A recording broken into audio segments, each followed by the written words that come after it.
Salary पे 0 tax. और अगर आप सैलरीड है तो 12,75,000 तक आपको टैक्स ही नहीं देना है। ये है यूनियन बजट 2025, मिडिल क्लास के लिए राहत। लेकिन जो ये टैक्स स्लैब रेट है इसमें तो 4 से 8 के लिए 5% है और 8 से 12 के लिए 10% और सो ऑन। तो चलिए इसी को आज समझते हैं।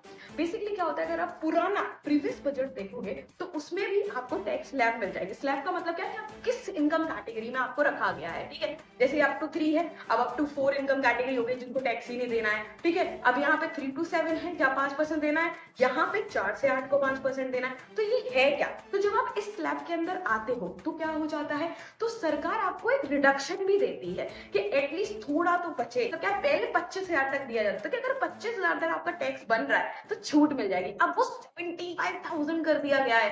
मतलब कि आपके अगर 4 से 8 लाख की इनकम है, 5% टैक्स देना, मतलब 20,000 तक अगर टैक्स देना है तो 75 का तो कम ही है ना, तो रिबेट मिल जाएगा।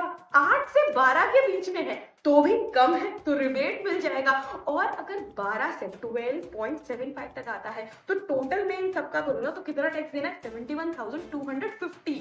तो ये भी तो 75,000 से कम है ना, तो रिबेट मिल जाएगा। अगर आप 8 लाख तक कमा रहे हो तो आप 23,000 तक सेव कर रहे हो, वो टैक्स आपका बच रहा है। और अगर आप 12 लाख तक कमा रहे हो तो 71,000 तक आपका टैक्स बच रहा है जो आप पे कर रहे थे पहले।